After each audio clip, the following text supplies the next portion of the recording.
जय हिंद साथियों, नमस्कार, गुड इवनिंग। आप सभी लोग कैसे अच्छे हैं। आज हम हाइब्रिडाइजेशन चैप्टर के बारे में डिस्कस करेंगे, जो नीट सेट वर्ग 1 के लिए बहुत ही नेसेसरी टॉपिक है। इससे हमेशा ही प्रश्न बनते हैं इस टॉपिक से, और स्टूडेंट क्या करते हैं, मोस्ट ऑफ स्टूडेंट के रटते हैं और रट कर जाते हैं, और रटने में अगर नहीं फंसता है तो गलत करके आ जाते हैं। तो आज हम हाइब्रिडाइजेशन इस तरह से पढ़ाएंगे आपको। अभी जो नीट का एग्जाम होने वाला है 2024 में, तो आप उसमें जितने भी 2 से 3 जो हर एग्जाम में आता है हाइब्रिडाइजेशन से रिलेटेड क्वेश्चन, आप 2 या 3 जितने भी पूछेंगे पूरा आप सही करके आएंगे, और आप इसको अच्छे से देखिए। तो हाइब्रिडाइजेशन को हिंदी में जैसे कि बोला जाता है संकरण।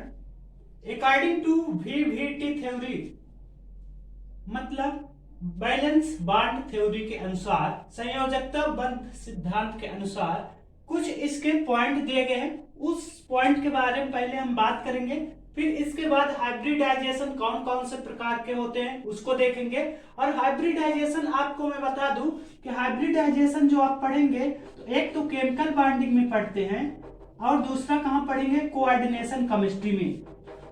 तो यहीं पर हम कोऑर्डिनेशन केमिस्ट्री भी आपको कवर करवा देंगे, जो हाइब्रिडाइजेशन आता है, और केमिकल बॉन्डिंग का जो है, तो यहीं पर दोनों का हम कंप्लीट रूप से कवर करवा देंगे। तो पहला जो इसका एजम्पशन है, तो क्या दिया है, hybrid orbital made by half vacant full. मतलब कहने का यह है कि जो हाइब्रिडाइजेशन प्रोसेस होती है, जो संकरण प्रोसेस होती है, इस संकरण प्रोसेस में अर्धपूर्ण कक्षक भाग लेते हैं, पूर्ण रूप से भरे हुए कक्षक भाग लेते हैं, और रिक्त कक्षक भी भाग लेते हैं। मतलब तीनों प्रकार के कक्षक में भी कैन पार्टिसिपेट भाग ले सकते हैं। दूसरा जो इसका पॉइंट है, hybrid orbitals are formed by LHCO। अब ये LHCO क्या होता है, इसका मतलब जो संकृत कक्षक होते हैं वो LHCO के आधार पर बनते हैं, लीनियर ऑर्बिटल कॉम्बिनेशन। मतलब ये होता है कि जैसे लीनियर ऑर्बिटल एटॉमिक कॉम्बिनेशन के आधार पर जैसे बनेगा, इस तरह से एक एटॉमिक ऑर्बिटल, फिर यहां से एक एटॉमिक ऑर्बिटल रहेगा, और ये यहां पर 2 जाकर के क्या बना देंगे, हाइब्रिड ऑर्बिटल बना देंगे। इस तरह से 2 हाइब्रिड ऑर्बिटल ये बन जाएगा। फिर तीसरा क्या है, hybrid orbitals never form pi bond. जो हाइब्रिडाइजेशन के दौरान जो भी बंध बनता है, वो बंध कैसा होता है, सिग्मा बंध टाइप का होता है, पाई बंध नहीं बनता है। नेक्स्ट पॉइंट क्या है, orbitals almost similar energy after intermixing.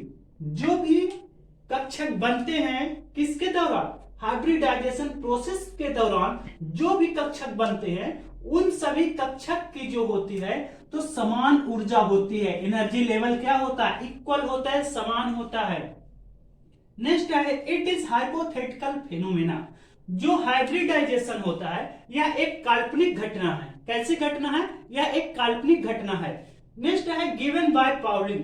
जो हाइब्रिडाइजेशन के बारे में जिन्होंने जानकारी दी, उन वैज्ञानिक का नाम, साइंटिस्ट का नाम पॉलिंग था। पॉलिंग के द्वारा ये हाइब्रिडाइजेशन के बारे में बताया गया कि इस तरह से जो है तो हमारे लीनियर एटॉमिक जो ऑर्बिटल होते हैं, किस तरह से कॉम्बिनेशन करके हमारे हाइब्रिड ऑर्बिटल का फॉर्मेशन करते हैं।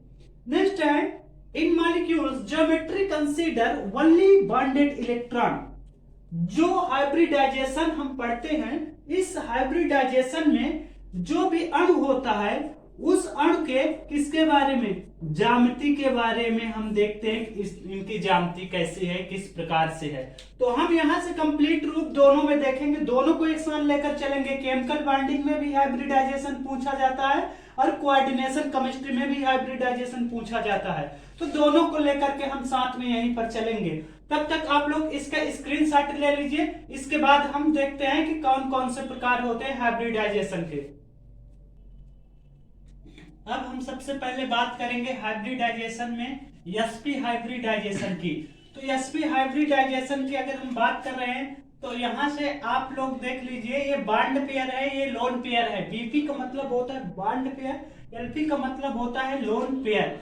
तो मतलब ये बंधी युग्म है, ये अबंधी युग्म है। तो जब बंधी युग्म की संख्या कितनी हो, जब बंधी युग्म की संख्या केवल एक हो, तो और लोन पेयर की संख्या कितनी हो, 0 हो, तो क्या बनता है, रेखीय स्ट्रक्चर बनती है।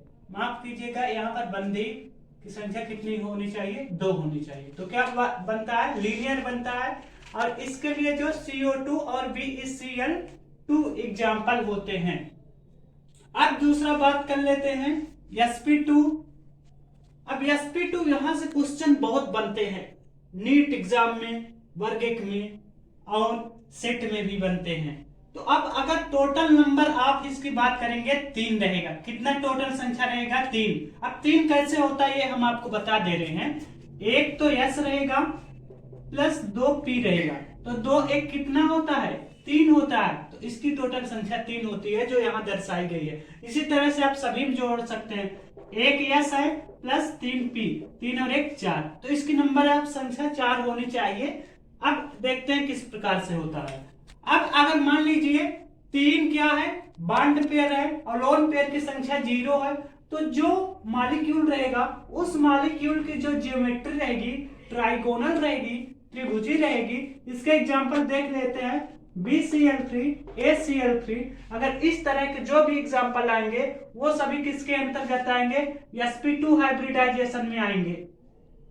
अब इसी sp2 हाइब्रिडाइजेशन में अगर 2 बॉन्ड पेयर और एक लोन पेयर है, तो 2 + 1 = 3 आ रहा है, 3 ना, 3 से ज्यादा नहीं होना चाहिए, ना तो कम, नहीं तो फिर ज्योमेट्री sp2 का नहीं रह जाएगा, वो दूसरे में कन्वर्ट हो जाएगा। तो 2 + 1, 2 बंधी और एक लोन पेयर। अगर ये 2 1 3 मिलकर इस तरह बनाते हैं, तो जो ज्योमेट्री रहेगी बेंट रहेगी। और इसके एग्जांपल जैसे NO2 हो गया या Cl2 हो गया। अब बात कर लेते हैं sp3। ये sp3 इतना मोस्ट है एग्जाम पॉइंट ऑफ व्यू से, अगर आप sp3 पढ़ लिए अच्छे से, समझ लीजिए कि आपका जो है तो 60 से 70% चांस है कि यही से क्वेश्चन बनेगा। अगर टोटल 4 है क्या, बंध पेयर, तो अगर ये बंध 4 है और लोन पेयर की संख्या 0 है, तो जो ज्योमेट्री होगी वो टेट्राहेड्रल होगी। और एग्जांपल इसका CH4 है। अब अगर 3 + 1 = 4 हो रहा है, तो क्या होगा, ज्योमेट्री जो है पिरामिडी हो गया और इसके एग्जांपल NH3 होगा।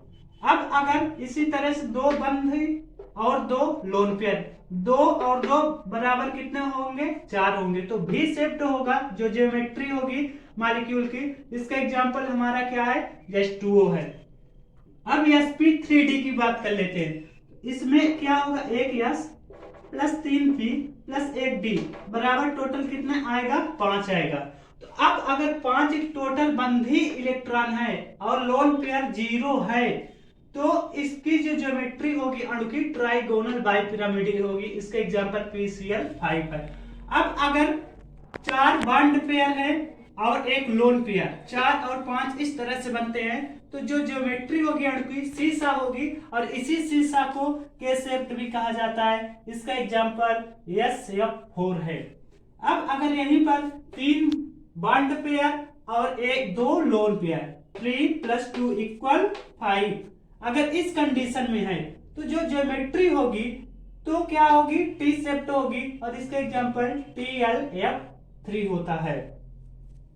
अब अगर 2 बॉन्ड पेयर और 3 लोन पेयर है, तो क्या होगी ज्योमेट्री मॉलिक्यूल्स की, लीनियर होगी। और जो इसका एग्जांपल है ICl3 नेगेटिव होगा। इतना बात आपको समझ में आ गई अच्छी तरह से। अगर इतना आपको समझ में आ गया है, तो आप लोग इसका स्क्रीनशॉट ले लीजिए, फिर इसके आगे हम चलते हैं। अब बात कर लेते हैं sp3d2 हाइब्रिडाइजेशन की। तो sp3d2 में यहां से d कितने हैं, 2 + 3 + 1, टोटल कितना आ गया, 6 आ गया। तो अगर टोटल 6 नंबर आप आ रहा है और लोन पेयर 0 आ रहा है, तो ज्योमेट्री जो होगी मॉलिक्यूल्स की कैसे होनी चाहिए, अष्टफल की, ऑक्टाहेड्रल। इसका एग्जांपल क्या है, SF6। अब इसी में अगर 5 बॉन्ड पेयर और +1 लोन पेयर हो जा रहे हैं तो जो ज्योमेट्री होगी मॉलिक्यूल्स की कैसी होगी, स्क्वायर प्लेनर, और इसका एग्जांपल है XCOF4। और अगर 4 बॉन्ड पेयर +2 लोन पेयर आ जा रहा है तो जो ज्योमेट्री होगी मॉलिक्यूल्स की स्क्वायर प्लेनर होगी XEF4। ये बहुत बार पूछा जा चुका है नीट में। नीट वालों इसको अच्छे से कंसेप्ट क्लियर कर लेना, ये कई बार पूछा जा चुका है और बार बार यही पूछा जाता है, इसलिए आप इसको बहुत अच्छे तरह से पढ़ लेना। अब अगला हम बात कर लेते हैं, जैसे 1s + 3p + 3d कितना हो गया, 3 3 6 1 7, टोटल नंबर किसका हो गया 7। अगर 7 बॉन्ड पेयर बस आ रही हैं और लोन पेयर 0 आ रहे हैं तो उस दौरान जो एग्जांपल जो भी इसका होगा, जैसे हम किसकी बात कर रहे हैं IF7, तो इस IF7 की जो भी ज्योमेट्री बनेगी वो पेंटागोनल बाइपिरामिडल बनेगी। क्या बनेगी, पेंटागोनल बाइपिरामिडल। अब इसी 7 को अगर हम 6 बॉन्ड पेयर +1 लोन पेयर को लेकर के हम टोटल 7 कर रहे हैं तो इस तरह में जो एग्जांपल होगा उसकी ज्योमेट्री डिस्टोर्टेड ऑक्टाहेड्रल होगी, यानी XCF6 की जो स्ट्रक्चर है वो कैसी होगी, वो होगी डिस्टोर्टेड ऑक्टाहेड्रल। अब अगर हम बताइए कि अगर हम अब बात कर लेते हैं, अगर 5 + 2 7 कर रहे हैं, इस दौरान जो है तो अगर हम ज्योमेट्री क्या बनेगी देखेंगे तो पेंटागोनल प्लेनर, इसकी हम बात करें XEF5, क्या बनेगा XEF5 पेंटागोनल प्लेनर, इसकी जो है तो ज्योमेट्री बनेगी। एक यहां पर हम क्वेश्चन पूछ रहे हैं कि I3 नेगेटिव मॉलिक्यूल्स है ज्योमेट्री, जो I3 नेगेटिव अणु है इसकी जो ज्योमेट्री क्या होगी, आप लोग इसका कमेंट बॉक्स में कमेंट करेंगे कि क्या होगी। अपने हिसाब से करना है सब लोग, कोई भी चीटिंग नहीं करेगा एक दूसरे का, सब लोग अपने से देख करके करेंगे। इसका स्क्रीनशॉट ले लीजिए, फिर हम और कुछ क्वेश्चन देखते हैं।